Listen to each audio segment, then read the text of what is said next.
It is Wednesday, March 13th. This is the Left Coast Live. I am your host, Dieter McBusiness, joined, as always, by my co-host, Stateless Patriots. Stat Pat, Yeah. what's up, dude? Well, feeling really good. You know, it's the middle of the week, and even though I got a busy weekend ahead of me, like my mood seems to be relatively balanced, and I'm super grateful for that. Right on, man, right on. Well, I feel like we should get right into it because of our State of the Union coverage. And it's a bummer we didn't cover the Republican response, but I Oh, felt like that was kind of overdone, yeah, and people no just didn't want need. to. It was so cringe, people didn't want to sit through it. I feel like again. Oh, yeah, I couldn't. Um, I couldn't sit through like more than a few minutes of it. Honestly, what a nightmare. so rather than get stuck in that mud, I want to get into the polls, Sure. specifically the most recent Big Village presidential polls. Okay. Okay, because they ran a bunch of them, and they came out in some really weird numbers here. So the interesting thing about these Big Village polls is, see, look at that, they put in RFK. So they put in RFK Weird. for these three. Yeah, And and we got Cornel 40, West. 41, 9, 2 for Kanye West, 37, 39 Trump, Kennedy 9, West 2, same as the other one. I don't think And then it's. this is a weird one. I don't think it's Go ahead. Kanye West. I think it's Cornel West. Oh, sorry, Cornell West. What am I talking about? Yeah. Kanye. Yeah, I was like, no, that doesn't make. Thank you for correcting me. Right. I'm Yeah. like, no, No I don't worries. think Kanye was. I don't think Kanye was No, was not this nominated. time. No. Anyway, so yeah, not this time. We can only be so lucky if he goes in 4 years. Right. So 40, 41, 37, 39, and 33, 36. That 33, 36 number has a way bigger sample size. As the sample size goes up, you get from the low 40s into 30s for both Yeah. contenders, but there's Whereas a like lot of undecided because there's a lot. What that means is that there's a lot of undecided out there. yeah, and it looks like while the numbers for Biden and Trump go down, the bigger the sample size is. The numbers for RFK and Cornel West stay pretty Say much the exactly same. the same. Yeah. Yeah, yeah. So it's once again weirdly about participation. Yeah. In terms of other polls, there's the YouGov poll that's 42, 44 Trump. I mean, this idea that the State of the Union was a game changer Not is quite. kind of done. Yeah, No. is I'm done with it. I'm, And I'm, then let's take a look I'm only at. seeing one poll that actually has Biden up, and that's out of several polls that we're looking at here. The Let's civics take a poll, yeah. look at Joe Biden's approval poll. So this is an important one. Hmm. 17. He's in the hole. 17 points. Right. So I mean, I know that that's an improvement. Like Yeah. if you go back a little bit, he was even is it 18 not too long ago, but he's been in the mid-teens the pretty much the whole time. Yeah, he's even gone down Um, slightly since the State of the Union. and then this is Kamala Harris. She's at 16, so she's not a very viable substitute. Right. Um, and yeah, so and then where's Trump? Is Trump here? Approval. Come on, Donald Trump. Okay, so this has Trump's. Oh no, these are old. This is from January 19, so that's not Okay. really that's interesting. Yeah. But yeah, this approval chart here makes me concerned. Yeah. Um, I'm very worried about him still sticking in as the nominee. I really don't want him. I mean, it's the effect of the stove. The effect of the State of the Union was to kind of quell this notion that we were going to replace Biden, and my reaction to that was he did well at State of the Union. That's not enough to get him to win, like to hold on to the nomination. Why should he Right. still remain the nominee? He's Right. still a huge liability. I was watching Kalinsky today, Yeah. um, and he was talking about how he still wants the switcheroo done at the convention.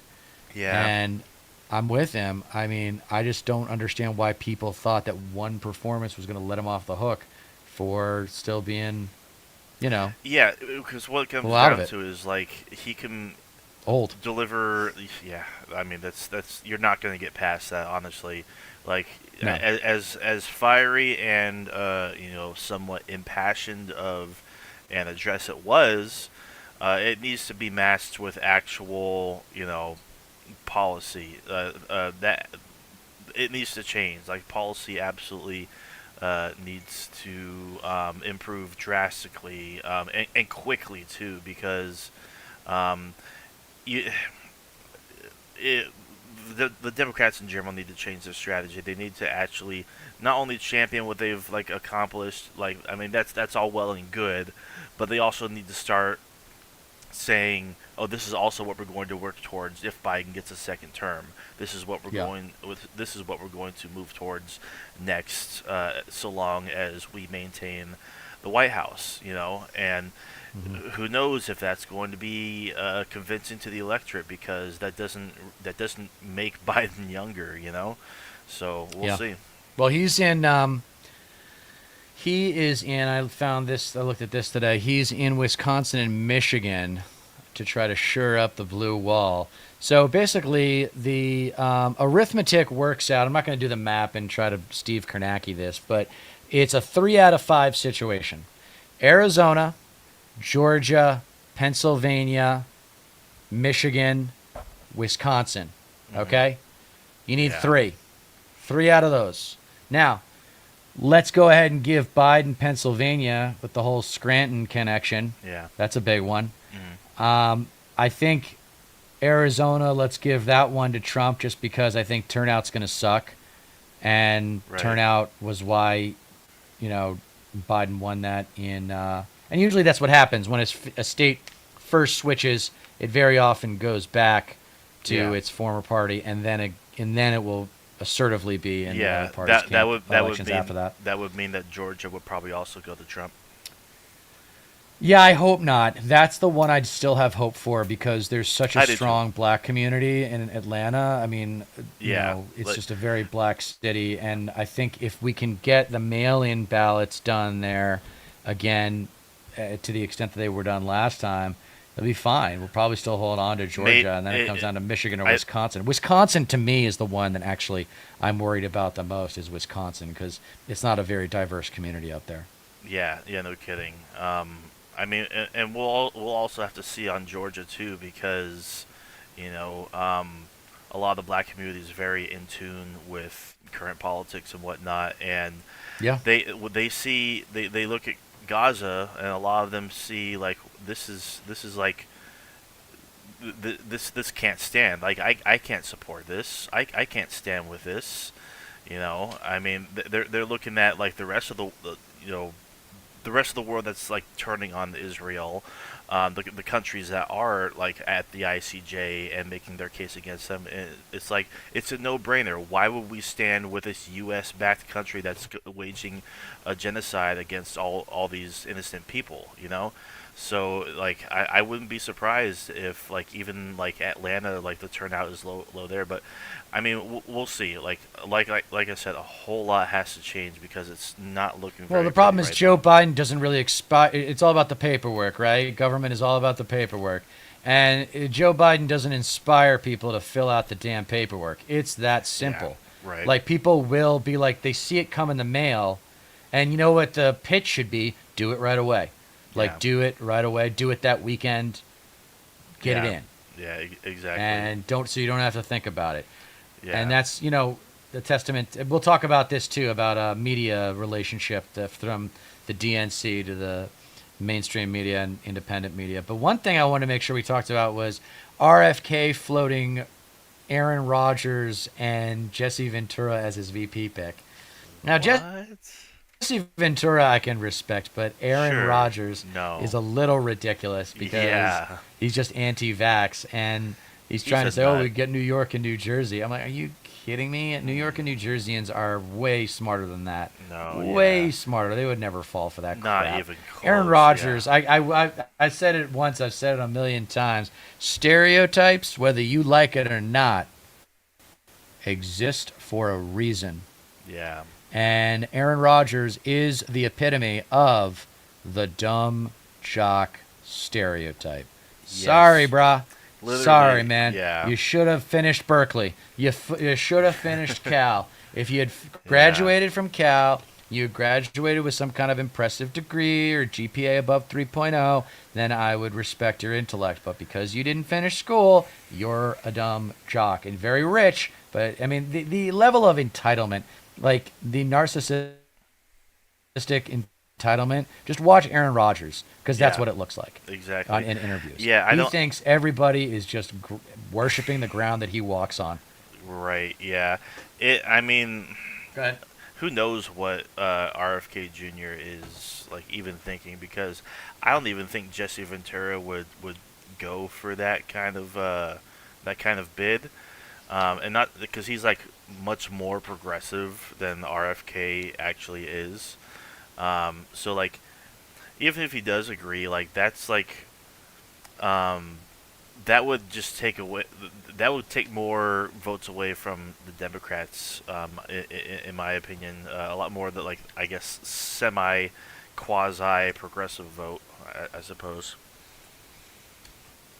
I think it's about 50-50 in terms Yeah, of who's RFK taking from. But if he can't get on the ballot, it's a moot point. That's why exactly. these Yeah, polls right. Yeah, are all screwed up yeah, because we don't know if he can even get on the ballot yet. So these polls are all screwed up. yeah, yeah. It looks like he's you're a little bit choppy, a little bit laggy. Not so this. But yeah, no, like he's only on the ballot in Utah right now.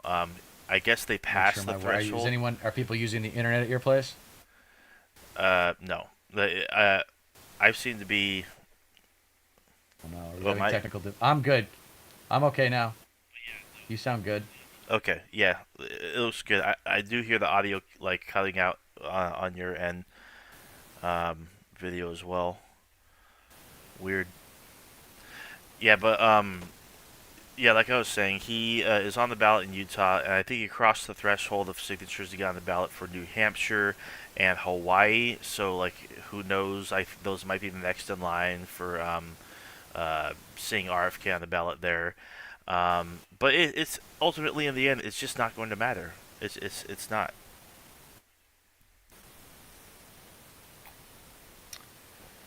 Alrighty. Well, I think the silver lining of the RFK nomination, or just his campaign, I should say, because he's not getting a nomination, Right. but the silver lining of the RFK campaign is that I think it'll be the nail in the coffin for the Kennedy political dynasty. Oh I yeah, think it's this kind was of it. like until someone comes along that is really accomplished and maybe does, I don't know, governor of Massachusetts or a congressman first, and really tries to, I mean, Right. I felt bad for Ed Markey's opposition for a little bit, but not for too terribly long. Right. Um, what do you think about? So I think that'll be the silver lining of the RFK nomination is that he's going to hopefully be the end of the Kennedy political dynasty. So I let's think see what so. else we got to talk about. Oh, did you know? Um, so did you know? Have you looked at this 2021 bipartisan infrastructure law? Because that's what Biden is toting on this campaign trip. He's talking all about the infrastructure bill, which was $3.3 billion, and it was supposed to go to Black, Hispanic, and Asian communities. 132 projects now. Here's what makes sense. Okay, Atlanta, Los Angeles, Philly, but then you go into Birmingham, Alabama, Syracuse, New York, and Toledo, Ohio. And I'm like, couldn't we have gotten into, Michigan? We couldn't have gotten a project going on in Michigan. I guess they have a little Right. bit, but those are the big states. Those are the areas that got the most money. And my whole issue with this is why is there no media coverage on this? Why is there not a proactive media effort by Biden's team? See, that's why I titled the episode for tonight the way I did, is that this man needs surrogates. And right now, his number one surrogate is Pete Buttigieg.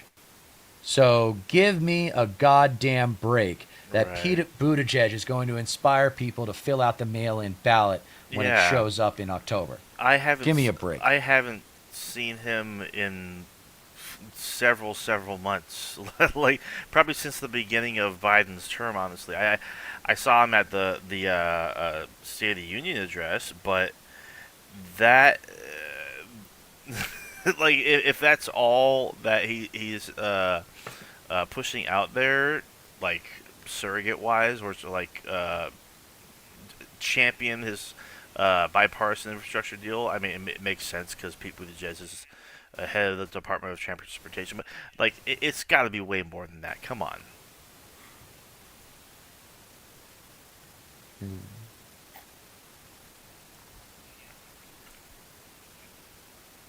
I mean, he's got Kamala too, but I don't think that's all that great. I'm pretty sure our technical issues are on your end, by the way. Yeah, But I don't know. that's weird. Um, I don't even know what it is. so what I was thinking was, this bipartisan infrastructure deal. It makes me think about, you know, people don't know as much about it as they should. Do you think that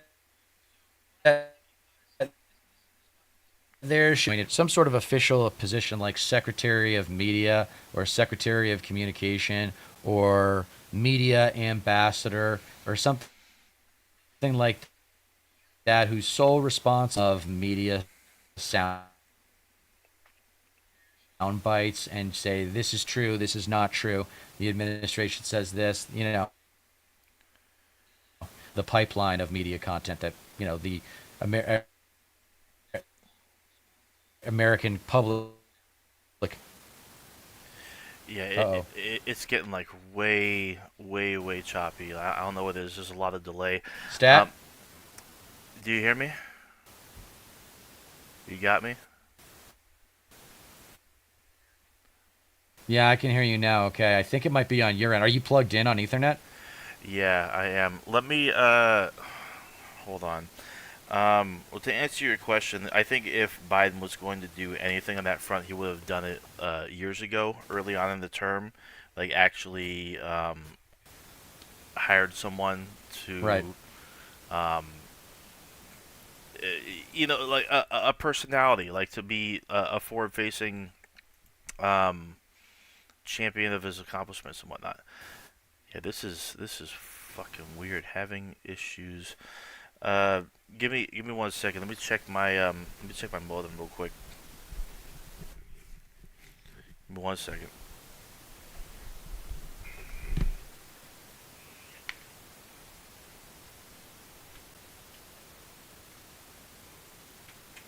No, no, no. Let's go back to the polls.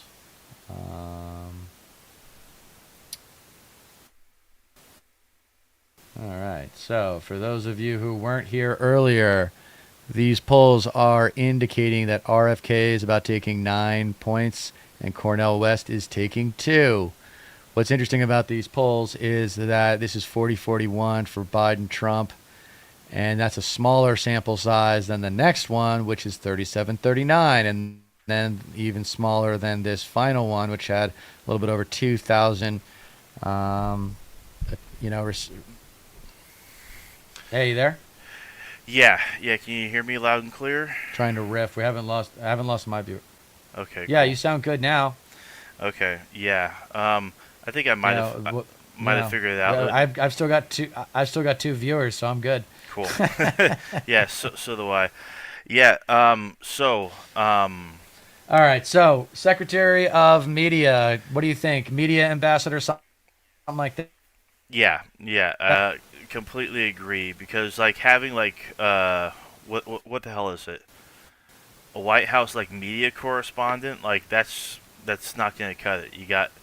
I mean, you need fucking cheerleaders, like period. Like, like even if you have to like hire people and just shill them out, like you need people out there like who clearly have your back and are um, just championing every move you make, or like hyping up your potential next term. I think that would be absolutely crucial. And it could be like just a White House position, you know. Um, I guess he's doing stuff on TikTok or whatever. It's like, but on one hand you're also trying to ban it, so that doesn't make sense. It Yeah, he just needs to get out there more, be a lot more in touch, Yeah, we should talk about the TikTok ban. yeah, yeah. I agree. But yeah, I agree with it. I think it would be a good idea.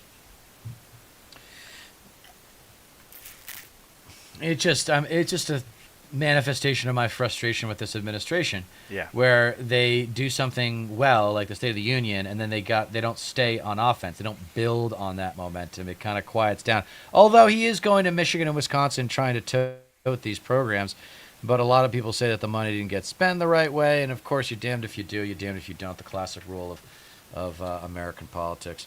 Yeah, The other exactly. thing I wanted to ask you about. Okay, so here's a question: do you have any faith in our criminal justice system? Because 6 charges just got dropped on Trump for his Georgia election tampering case. Now, it's not the end of the world. It just means that his and Giuliani's charges go from 13 each to 10 each. But what do you think about our criminal justice's handling of these absolutely enormous cases, the events of which took place 4 years ago? All this stuff happened 4 years ago, a little bit less than Right. 3.5 years ago, and we're still waiting for all this stuff to get resolved. Yeah, they're from what I understand, and are you talking about you're talking about like the perfect phone call in Georgia, right? Like Georgia case. yeah, because I think there are actually like Yeah, two right. separate ones because there's like the fake electors scheme, and there was also which I think was a Georgia case, and the interference case. So from what I understand, and Bo the Fifth Column has been following this literally every step of the way. Um, I think Smith, like his is the biggest case. I think that has to do with the not only I think the election, like the federal election interference case, and then of course there's the classified documents case, which I think is like will be a breeze. All that should like be dropping and finalizing within the next couple months. Yeah, it probably is. But I think everybody says there's a two-tier justice system. I think that's true. Uh, if Trump was any other person, like he would be already locked up by now. But with that said, I think he's actually in trouble. I think he's going to face a lot more repercussions. I mean, this is on top of the $400 million that he already has to pay. Um, but we'll have to see. Like the findings for a few of these cases still need to be dropped. Um, it makes sense. Like there's going to be like some corrections. Like a couple charges is going to be dropped because like investigation shows that he wasn't actually guilty of like these particular things. But the rest of these things, yeah, we're definitely pursuing. So as lengthy as it seems to have been like so far, uh, I I have reluctant faith, but faith regardless. Yeah, see, I'm the exact opposite. I have no faith. I have the believe Trump is going to suffer consequences for his actions when I see it. Yeah, When he's not allowed to do business in New York. I know he took a $500 million hit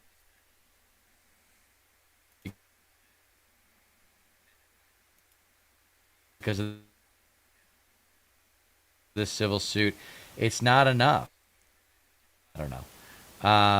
We're running into a visual lag with you. yeah. It's Can you so hear me? Okay. I can hear you fine. No, now you're back.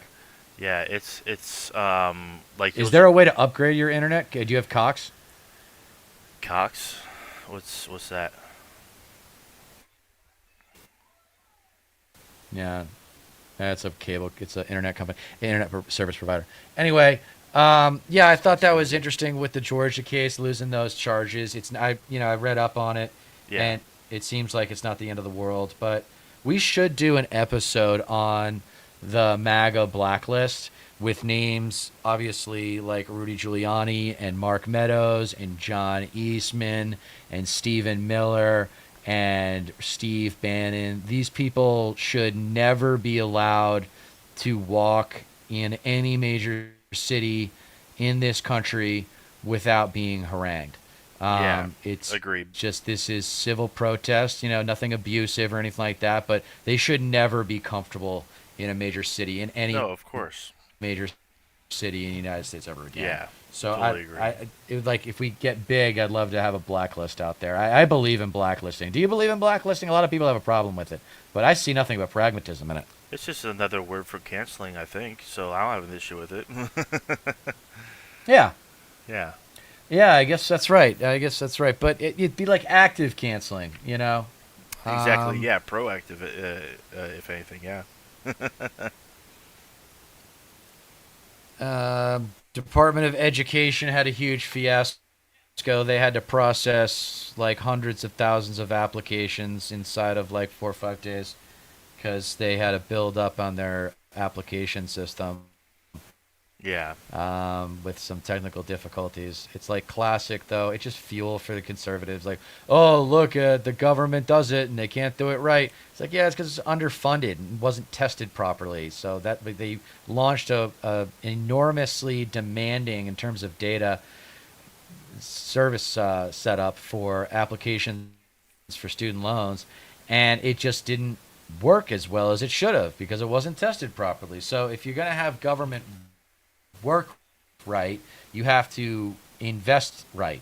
Something that we're going to talk about at some point is these wind energy facilities, and there's an Yeah. argument about whether or not they should be privately or publicly owned. Guess which side I believe. Right. Yeah. I'm Um, probably on the exact same and side. also, all right, so we can make it. Oh, I'm behind you. I'm behind you by about 4 seconds. Oh yeah. It's yeah. I'm seeing Um, if there's I don't anything know. I Did can you do have on my anything end. you want to say on that? No, like I'm pretty much in total agreement with you. Like publicize most things should be friggin' public in this country, as far as I'm concerned.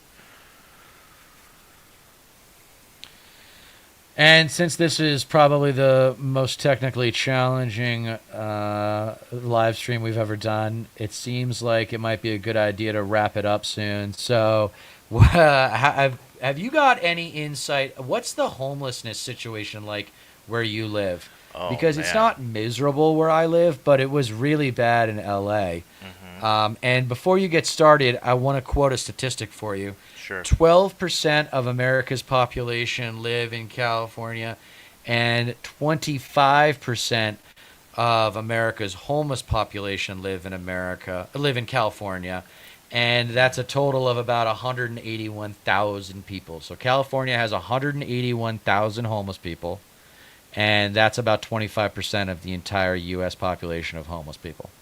Yeah, it's pretty insane. I mean, given like how California's only like I don't know a little more than 10% of like the total population of the United States. Like, it's insane. Where I am, it's not bad at all. Like, I really don't see any. But where I work, like the next city over, which is about a city of like 320,000 people, it's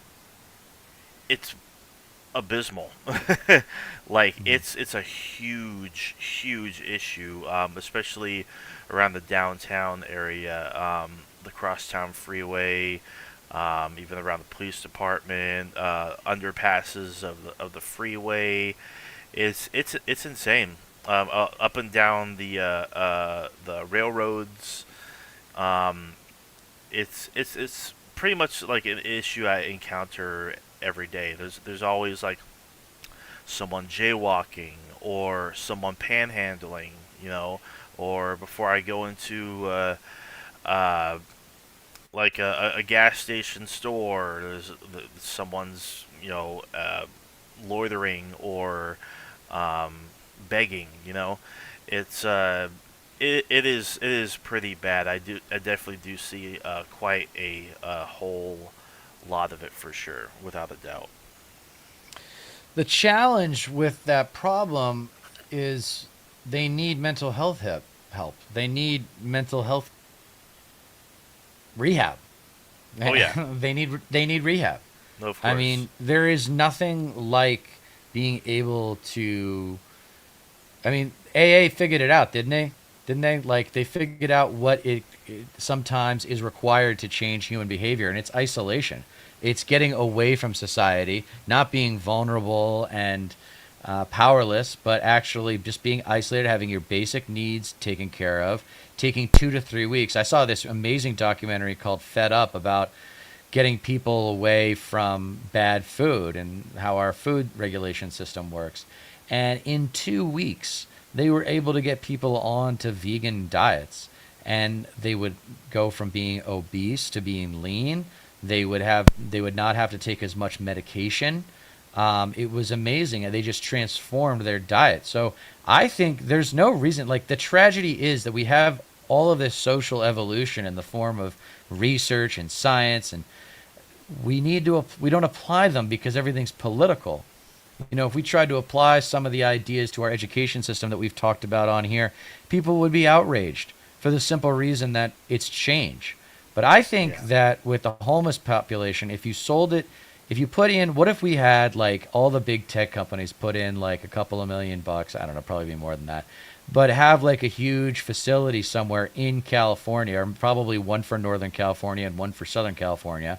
And it was homeless rehab, and that's where they would go for 2 to 8 weeks, however long it took. I mean, you can do tests on people to figure out whether or not they're ready for the world. It's Yeah. not complicated. Right. It's really not. You just have to apply the knowledge and science. Yeah, and like because I've been hands on with it. Like I've been face to face with it, and like a lot of it really is just blatant mental illness. It's Yeah. it's schizophrenia, it's bipolar disorder, um, it's it's debilitating, and not only that, but like in the end, like a lot of people just don't want to be helped. Like Yeah. they They don't. don't want to work. They don't want to change. Yeah. They're so unwell. They are so sick in the head that they can't bring themselves to trust any other entity but themselves. And Yeah. like, it, and what can you do at that point? You can't force help upon people. They're going to do what they want to do. It's going to be their way or the highway. Like they it doesn't matter how much you convince them of how unwell they are, because that's just the nature of the mental illness, Yeah, um, I think it's one of those problems that's never going to go away. It's just going to of maybe get course. better and we can improve upon. But Yeah, I think you could maybe get that cut in half. You could maybe cut of that course. 180,000, get it down into five figures instead of six. Yeah, I don't know. I I like mean, to I we've like got to to try something. Let's experiment with some yeah. approaches. I think it was Norway. I think it might have been Norway. It might have been Finland as well. But like they take care of their homeless. Like they literally like house their homeless. I Yeah. believe. Like they don't believe that like anybody should be living out on the street or sleeping on sidewalks. I mean, granted, like the cultures there are different, and like the economic systems are different because there's a much stronger safety net in those countries. So like Right. even if you don't want to work, even if you're falling out of work and like They have can't get a UBI. job, yeah, they actually have like their unemployment benefits and whatnot. The luxurious compared to ours because they Yeah, but they, you they got to don't understand believe like about Norway, though. Norway's a pretty special country because it has that huge resource of offshore oil. yeah. And that pumps money into that economy and makes everything possible. The more in the two best countries to observe how they solve problems are Sweden and Denmark. Denmark's got the happiest people in the They world, do. and I envy Swedish them. people. I know quite a few Swedes, and they're all very intelligent. And I mean, look, I know the Swedes that made it to America, so they're probably, above average talent level Of course. from that country. But based on my relationships with them and reading up on the country's government, it's a pretty well-run place. Yeah. So we and I love you got to love Marco Rubio. So this is what conservatives' childishness really shows up, because you got a guy like Marco Rubio saying Obama wants to make America like the rest of the world, and I'm like, no, we want to just learn from how other countries solve problems and see if we can apply some of those same Yeah, methods no kidding. to solving Like, our problems. This is problem solving. That's what we're in the business of doing. yeah, like if you're complaining so much about homelessness, why don't we learn from what the Scandinavian countries did? Or if you're so worried about the pervasiveness of drugs in this country, why don't we take notes from what Portugal did? You know, it's like, if you want to actually like solve the immigration crisis, or what have you, why don't you actually like stand up to Trump, who's telling you not to pass the bill so he has something to campaign on? But yeah, no, like ever since I was like younger and first getting into like progressive values and whatnot, I always admired the Scandinavian countries, Norway, Sweden, Finland, Denmark, Iceland, because of their approach to their social safety net. The fact that they actually take care of their sick and impoverished and homeless. They don't let people they don't let people fall below a certain level, and I think that's where America needs to be. And we're a long ways away because we're a hyper-capitalistic society that our mantra, like for lack of a better word, like phrases, pull yourself up by the bootstraps. Like if like as long as I get mine, that's all I need. It's hyper individualistic, and it's no wonder, because we don't we don't look at homeless people as like, this needs to be, I need to help these people. It's a chore, A nuisance. It's a yeah, nuisance. exactly, yeah. That's all it comes down to. Well, those countries don't have a military which has over 1,000 military installations around the world to maintain. That's just on Yeah. foreign soil. Yeah, no kidding. So that's a little bit of a financial burden that we have to carry around. I do think the fundamental point that that homelessness derives from mental health issues will gain momentum and get us there on what we need to do. Exactly. It's just everyone's so worried about their individual rights and freedoms Right. and what's really the best thing to do. And there would be a potential snowball effect in what I'm proposing, in that you could have people get, like, let's say you get 20% of those 200,000 that are actually interested in going to one of these rehab camps, okay? And 2 to 8 weeks later, people start to graduate. You take those people back to where you found them, and then they say hi to their friends, under supervision, of course, and they say, "Hey, the program worked for me. Do you want to go do it?" So there could be kind of a snowballing effect there, but we just don't try anything. Like, bold, big change action is what's required, and we always get caught up in, that we can't convince them. It's like, well, if we got 10, 20%, then maybe that could snowball into 30 or 40 or 50% over the course of 10 years. But it's Yeah. got to be, and that should be the level. It should be a long form, like, at least a 5-year horizon on how to takes create big change, because commitment. it takes it takes years. Yeah. It takes years. It's like, this is And nobody probably want- going to get worse before it gets Yeah, better. and We have to build the facilities. We have to site the facilities. Or we could try to, like, retrofit facilities that haven't been used in a while. I don't know what the answer is. I just know that California's got plenty of resources and enough. Yeah. There just isn't enough determination.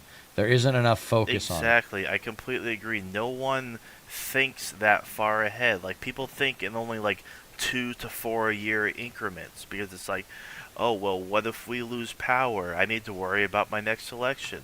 Like, Yeah, but you don't have to worry about that in California, because the Democratic Party here runs the whole state.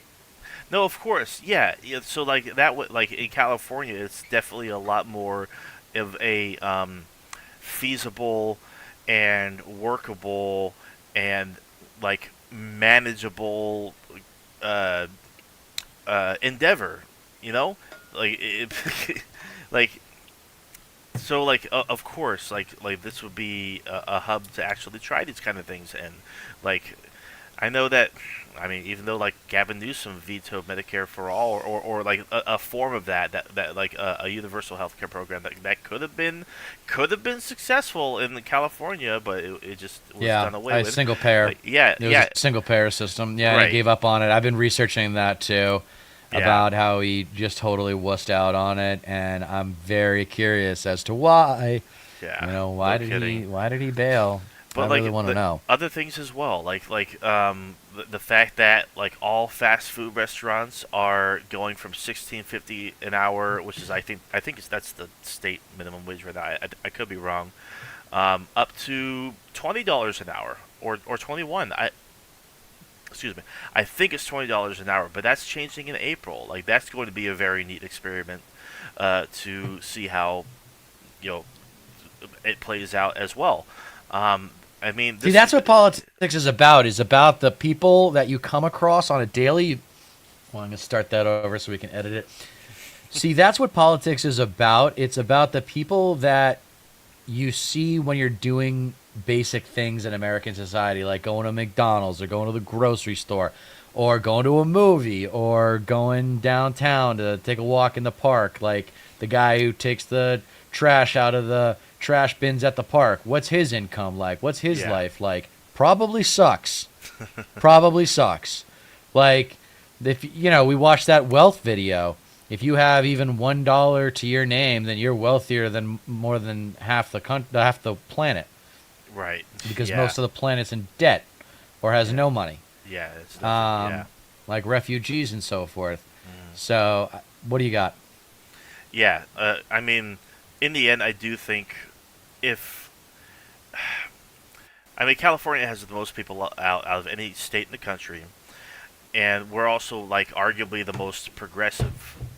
So like if anything, when it comes to like progressive experimentation, when it comes to trying out programs and social experiments on a scale large enough to see like if we can get like tangible results from like and just work from that, yeah, California would be the place to do it. And not to mention like this is a Democratic stronghold, so you don't really necessarily have to worry about um, losing your election to a Republican. In most areas of California, it depends on the kind of seat, it depends on the county, whatever. But like the governorship, like that's not going to be a Republican anytime soon. So like, No, but it's not going be to be a progressive bold. anytime soon either. Right, But yeah, they don't. and But they that's don't. But they're not going to. But they're not going to be bold because they only need to do incremental change, because their donors don't want big change. It's too scary. yeah, At the end of the day, like I'm working on these two things. One is the difference between progressivism and neoliberalism, and understanding, making sure, and that conversation starts with understanding what liberalism used to mean and what neoliberalism means. And if right, you can figure out that progression, then you can understand the compare and contrast with current day progressivism. yeah, The exactly, other side of this too, in terms of empathy, empathetic arithmetic, right? I think for a lot of people, I think you might be like this. It's so goddamn hard to find a routine of work-life balance that works for you. The process, and that goes on different contexts of your lives, like raising kids, for example. That's a wrench into your routine once you have a kid, and then your right. entire life becomes about them. Glad I Yeah, was you should woken be up from scared of that. having Yeah. kids. Everybody, we need to shock this youth, Gen Z, and everybody younger. Be very scared of having kids. Have fewer I think a kids. lot of them already are. Like honestly, a lot of people younger than me, like yeah, if they're having kids, it's because they are Well, they can't stable. afford a home. How they're not? They can't afford a home. How are they going to afford a kid? Right. Yeah. No.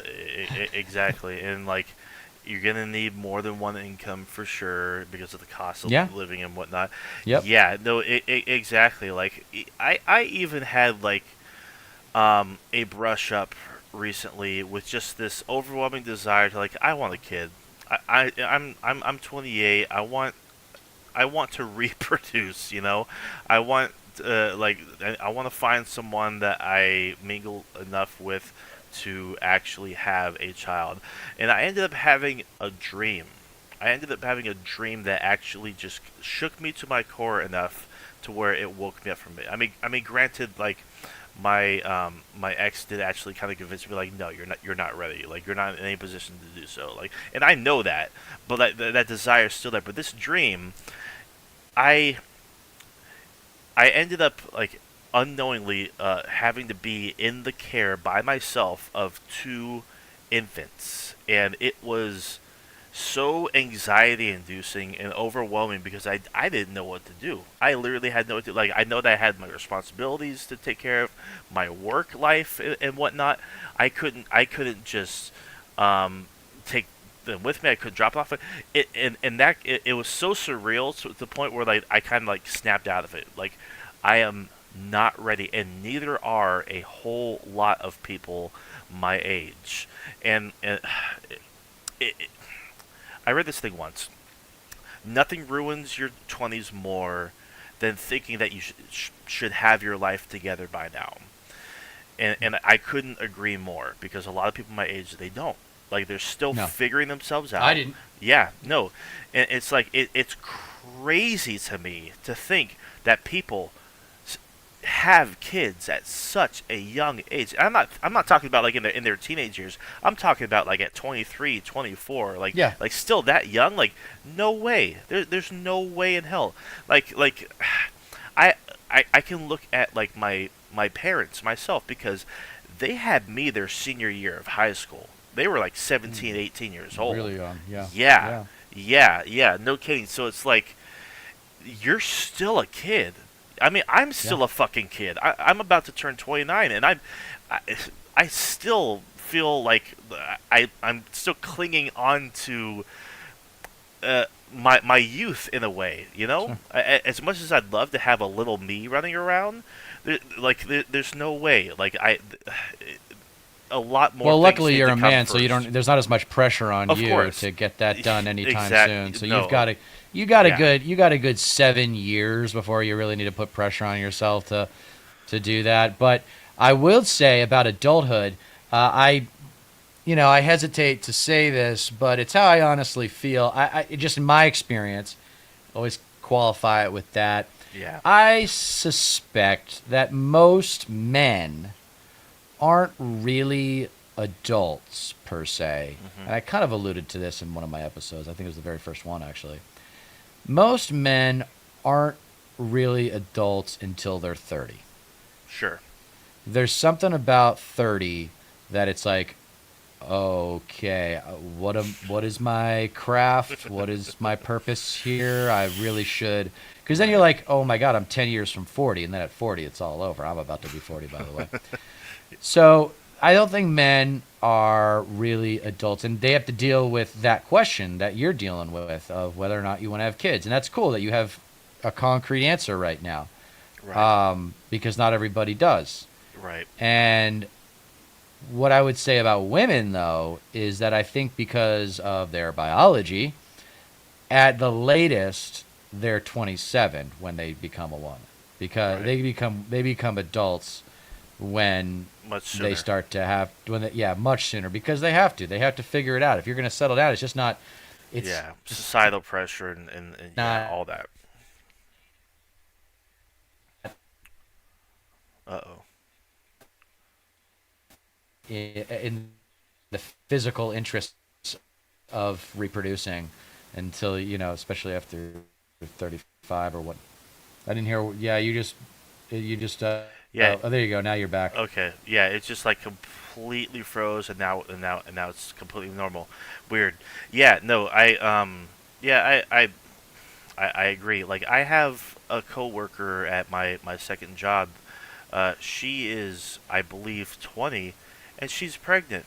And I'm just like, you're barely even an adult. Like you haven't even really Yeah. just you haven't even gotten the time to understand the world like yet.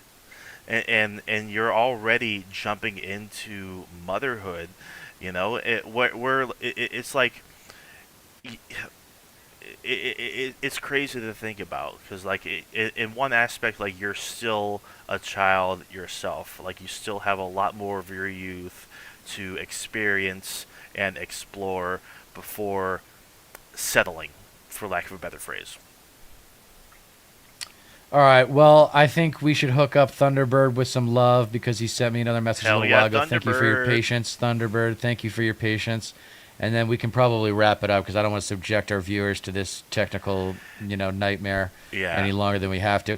Jose Pinera at the Cato Institute was responsible for failed privatization of public services under Augusto Pinochet in Chile. GOP supporting his push to privatize Social Security and health care on U.S.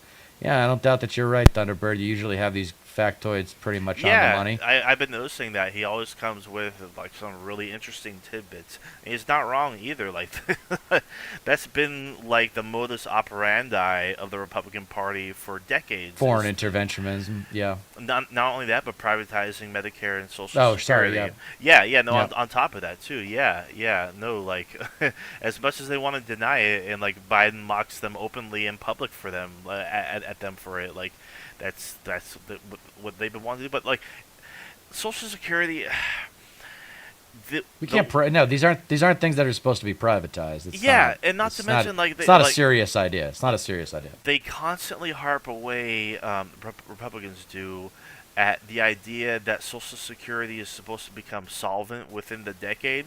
Like all you have to do is lift the cap, because Right. after like 160 grand, like if you make more than that, you stop contributing to the Social Security. That's ridiculous. If you're making more than that, you should be contributing to it, and like Yeah. it's funded forever at that point. It's insane, and they don't want to address that at all. They want to either defund it, strip it away, or privatize it, rather than making sure people with higher incomes pay into it. It's insane. All right, so we can we'll finish up with a few notes here that I've got in terms of like stuff we've talked about tonight. Uh-huh. One is we should probably do an episode on Social Security. It sounds like you know a lot about it. I didn't know any of that. Or let's read up on it and maybe do some Sure. more interesting. Yeah. The MAGA blacklist. I think we should. That could be like a segment, Right. and then another segment. Are you working the media, or is the media working you? Yeah. That's something I'm going to get into. Hitler was one of the first, if not the first, to privatize businesses under Nazi Germany. Oh, imagine that. You don't say. The politics of corporatization. Are you telling me that state and corporation just worked hand in hand under his system of government, his system of economics? There's no way. I don't believe it.